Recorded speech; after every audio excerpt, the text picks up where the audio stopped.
तो दोस्तों बात करते हैं आईडीएफसी फर्स्ट बैंक लिमिटेड की 48 का स्टॉक है और अगेन ये अपने एक रेंज में ही ट्रेड करता हुआ दिखाई देता है। बात करेंगे दो बड़ी खबरों की जो चौंका देने वाली है मार्केट को इस हफ्ते में।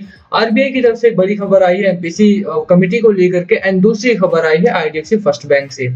मोर्टगेज ग्रोथ अगर आप नहीं जानते हैं तो इस वीडियो से आपको पता लगेगा आईडीएफसी फर्स्ट बैंक एक बहुत बड़ी ग्रोथ स्टोरी बनने जा रहा है। यहाँ पर मोर्टगेज को लेकर के बात करेंगे पूरी कहानी क्या है, क्या खरीदारी करनी चाहिए आपको, चार्ट पैटर्न क्या कहता है आपका, सब कुछ बताएंगे इस वीडियो में। चलिए शुरू करते हैं। बट उससे पहले अगर आप चैनल पे नए हो तो प्लीज चैनल को कर दो subscribe and hit that bell icon ताकि आपको नोटिफिकेशन मिल सके। चलिए शुरू करते हैं। बात करेंगे यहाँ पर आईडीएफसी फर्स्ट बैंक की। तो सबसे पहले मैं आपको दिखा देता हूँ कि कुछ इंपॉर्टेंट पॉइंट्स यहाँ पर चार्ट पैटर्न में एक सपोर्ट लिया है स्टॉक ने यहाँ पर 41 रुपीज के आसपास और वहां से स्टॉक आपका अच्छा खासा ग्रोथ में दिखाई दिया। बट अगेन आप देखिए कि क्योंकि स्टॉक में काफी ठीक ठाक ग्रोथ हो रही है बाकी स्टॉक्स को अगर आप देखते हैं तो और कंपेयर करते हैं तो इस स्टॉक में आपको थोड़ा सा लैग करता हुआ दिखाई देता है। हालांकि अगर आप बैंकिंग सेक्टर को कंपेयर करते हैं तो बैंकिंग सेक्टर के अराउंड ही ये स्टॉक भी ट्रेड कर रहा है क्योंकि पीएनबी उसी रेंज में है। अब बंधन बैंक को देखिए उसी रेंज में ट्रेड कर रहा है। बाकी सारे बड़ी कंपनीज भी जो हैं वो रेंज में ही ट्रेड कर रही हैं। बीओबी में भी अगर आप देखते हैं तो वो एक रेंज में फंसा हुआ था। कल हालांकि अच्छा ब्रेकआउट वहां पर देखने को मिला है। ब्रेकआउट यहाँ पर भी आ गया है आपका सामने। कुछ इंपॉर्टेंट पॉइंट्स की अगर आप बात करते हैं तो एक सपोर्ट आपका 40 रुपीज के आसपास का था। अगेन स्टॉक में अगर आप देखते हैं तो ये जो दो कैंडल्स बनी है ये above that 9 day moving average बनी है जो कि बताता है कि स्टॉक में यहाँ से मोमेंटम में चेंजेस आ सकते हैं। सबसे पहले बात कर लेते हैं खबरों की। खबरें किस तरह से इन्फ्लुएंस करने वाली हैं। तो देखिए सबसे पहली खबर है आरबीआई की मॉनेटरी पॉलिसी की। RBI maintain status quo in its by monthly monetary policy meeting scheduled on October 8। The 6-member Monetary Policy Committee of India Central Bank kept the key lending rate repo rate को unchanged रखा गया है 4% पे और reverse repo rate को unchanged रखा गया है 3.5% पे। The policy stance will also kept unchanged at accommodative. द एमपीसी जो वोट हुआ है वो 5.1 से अकोमोडेटिव रखा गया है और जो ग्रोथ फोरकास्ट है जीडीपी की वो 9.5% रखी गई है। मोमेंटम में है आपका स्टॉक, इसमें कोई दो राय नहीं कि स्टॉक आपका मोमेंटम में है और ये मोमेंटम आपको बैंकिंग सेक्टर को एक मार्केट साइकिल को चेंज करवा देगा। आप देखिए कि मार्केट साइकिल ऑलरेडी चेंज हो रहा है। मेटल सेक्टर में गिरावट हो रही है, पावर सेक्टर थोड़ा सा प्रेशर में है और इस समय पर अगर आप लास्ट डे का आप ट्रेडिंग पैटर्न देखें तो आप जो बैंकिंग सेक्टर के स्टॉक्स रहे उसमें काफी ठीक ठाक रैली देखने को मिली, चाहे वो एसबीआई रहा हो, बीओबी रहा हो, बंधन बैंक रहा हो या कोई और स्टॉक रहा हो। तो ओवरऑल अगर आप देखते हैं तो कहीं ना कहीं जो मार्केट है अब वो फोकस हो रहा है बैंकिंग सेक्टर पर। रीजन ये भी है क्योंकि अब फेस्टिव सीजन आ रहा है, गोल्ड की सिल्वर की जो सेल है वो बढ़ेगी, ऐसे में जो बैंकिंग बैंक्स हैं वो फोकस में आ जाते हैं। यही कारण है कि फेस्टिवल सीजन में बैंकिंग सेक्टर में एक अच्छी रैली हिस्टोरिकली देखी गई है और मार्केट साइकिल अगर यहाँ से चेंज होता है तो आईडीएफसी फर्स्ट बैंक में भी आपको अच्छा खासा मुनाफा बनेगा।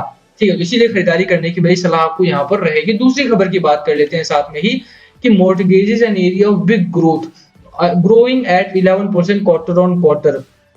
यहाँ पर अगर आप बात करें तो most banks and non banking financial companies have reported good loan growth for the September quarter. IDFC first bank is one of them. Advances have grown by 9.75% year on year and 3% quarter on quarter, but IDFC first bank is the only bank perhaps which has reported a fall in deposits quarter on quarter। Fall deposit यहाँ पर हुआ है, मतलब deposits में गिरावट जरूर आई है but जो ग्रोथ स्टोरी है, जो एक ग्रो करने का एक मोमेंटम होता है जहां से कंपनी की इनकम बढ़ती है वो है मोर्टगेज का एरिया और वहां पर 11% के आसपास की ग्रोथ देखी गई है आईडीएफसी फर्स्ट बैंक में। इन 3 महीनों में आईडीएफसी में डिपॉजिट का गिरना थोड़ा सा लाजमी था। छोटा बैंक है, इस समय पे रीच उतनी अच्छी नहीं है और जो कोविड वगैरह के चलते थोड़ा सा इनकम में भी प्रॉब्लम्स आई हैं लोगों के, ये भी कारण है हमारे सामने। बट जो रिसेंटली एमओयू साइन किया गया था असम गवर्नमेंट के साथ में जो मॉर्टगेजेस में ग्रोथ देखने को मिल रहा है और क्वार्टर 2 का रिजल्ट भी अनाउंस होने वाला है, इस पर भी आपको नजर रखनी है क्योंकि क्वार्टर 2 का जो रिजल्ट है वो काफी कुछ डिटरमाइन करेगा इस स्टॉक के लिए। अगर आप इसके फाइनेंशियल्स पर नजर डालते हैं तो ईयर ऑन ईयर ठीक ठाक ग्रोथ देखने को मिलती है। लास्ट ईयर में इन्होंने अराउंड 2000 करोड़ के आसपास का लॉस घोषित किया था और उसके बाद कंपनी जो है वो काफी ज्यादा न्यूज में रही थी। अगली साल यानी कि पिछले साल की अगर आप बात करें तो कंपनी ने 500 करोड़ के आसपास का नेट प्रॉफिट पूरा सालाना घोषित किया था, जिसके बाद कंपनी में एक अच्छी रैली आई थी, 60 रुपीज का हाई भी लगाया था कंपनी ने। दोनों ही खबरें अगर आप देखते हैं तो काफी बेहतरीन है और दोनों ही खबरों की वजह से तो अगर आप आप बात करते हैं यहाँ पर टेक्निकल पैटर्न की, तो टेक्निकल पैटर्न भी आपका ठीक-ठाक देखने को मिलता है। दोनों ही खबरें अगर आप देखें तो दोनों ही खबरें आपकी काफ़ी बेहतरीन है। दोनों ही खबरों का जो इन्फ्लुएंस है, वो इस हफ्ते आपको स्टॉक पर होता हुआ दिखाई देगा। थोड़े से टेक्निकल पैटर्न मैं आपको समझा देता हूँ। देखिए, जब भी जो स्टॉक होता है आपका वो 9 डे मूविंग एवरेज के ऊपर निकलता है, यानी कि ये आप देखेंगे बोलिंजर बैंड का जो मिड वैल्यू है उसके ऊपर भी आप बात कर सकते हैं एंड 44 डे ईएमए के ऊपर आप बात कर सकते हैं कि जब भी इसके ऊपर निकलता है स्टॉक आपका, तो एक अच्छी रैली में देखने को मिलता है। और मैकडी आपका जब बुलिश साइन शो कर रहा हो, यहाँ पर मैकडी आपका बुल रन में है, यहाँ पर आपका स्टॉक बुल रन में है, मैकडी 44 डे ईएमए के ऊपर स्टॉक ट्रेड कर रहा है और एक अच्छी रैली में स्टॉक दिखाई दिया। वही चीज यहाँ पर दोबारा होने जा रही है। आप देखिए कि जो मैकडी है हमारा, उसका मोमेंटम चेंज हुआ है। मैकडी बेयरिश मोमेंटम से न्यूट्रल में आ गया है इस समय पे। आरएसआई की बात करें तो आरएसआई 46 का है और स्टॉक जो है वो 44 डे ईएमए के ऊपर जा चुका है, यानी कि मोमेंटम जो है वो टेक्निकल पैटर्न जो है वो काफी सपोर्टिव इस समय पर बाइंग कॉल दे रहा है। आपका टेक्निकल पैटर्न खबरें बहुत अच्छी हैं जो कि बाय कॉल देती हैं। मोतीलाल ओसवाल की बात करें तो वहां की रिसर्च रिपोर्ट जो है वहां से भी बाय कॉल आया है आईडीएफसी फर्स्ट बैंक के लिए।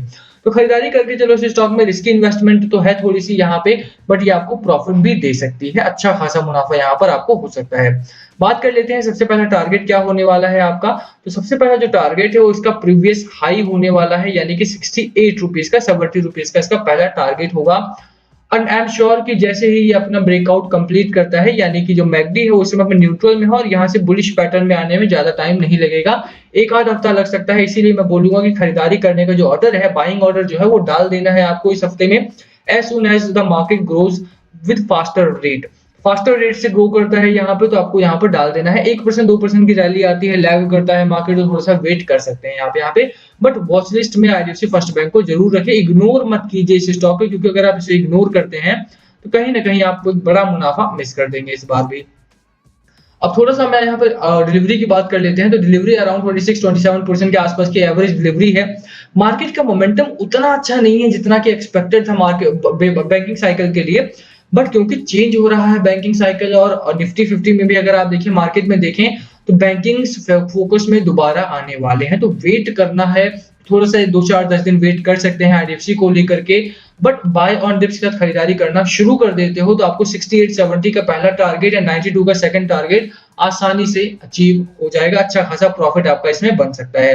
मार्केट की बात करें, मार्केट वॉलेटाइल था कल के दिन में, रिटेल इन्वेस्टर ने मार्केट को संभाला है। एफआईआई डीआईआई की बात करें तो 64 करोड़ का माल एफआईआई ने डंप किया था और डीआईआई ने 168 करोड़ का माल डंप किया था, यानी कि ओवरऑल जो मार्केट है उस समय पर डंपिंग स्टेज में है दोनों ही तरफ से, और यही कारण है कि मार्केट में काफी वोलेटिलिटी देखने को मिली। अगर आप देखें तो 0.5% का अप एंड डाउन आ रहा था दिन में, और ऐसे में थोड़ा सा ना मोमेंटम का पता नहीं लगता कि मार्केट का डायरेक्शन किस तरफ से है। बट स्टिल 18,000 को क्रॉस करेगा मार्केट आपका, 18,000 टच करके प्रॉफिट बुकिंग देखने को मिल सकती है। उस समय पर बैंकिंग सेक्टर हो चाहे कोई भी सेक्टर हो, न्यूट्रलिटी में रहेगा, तो वेट कीजिए, बाय कीजिए स्टॉक को, रखिए स्टॉक को। 3 से 4 महीने का टारगेट रखते हैं तो 70 रुपीज आपको आसानी से मिल जाएगा। ये एक अच्छा मौका है आपके सामने, बाय कर रखा है तो होल्ड कीजिए, बेचने की गलती मत करना। इस समय वो मोमेंटम भले ना हो बट श्योरली ये अब मूव करेगा। न्यूट्रलिटी में स्टॉक है, मैं लगातार आपको अपडेट दे रहा हूँ, इसीलिए कि आईडीएफसी में बेचने की गलती मत करना, खरीदारी करके चलो, कोई दिक्कत वाली बात नहीं। 70 का पहला टारगेट आपको जल्दी ही अचीव होगा। Thank you for watching, video यहीं खत्म करेंगे। पसंद आए तो लाइक करना, चैनल पे नए हो तो सब्सक्राइब किए बिना मत जाना। Thank you for watching and yes please comment में अगर पूछना हो तो। Thank you.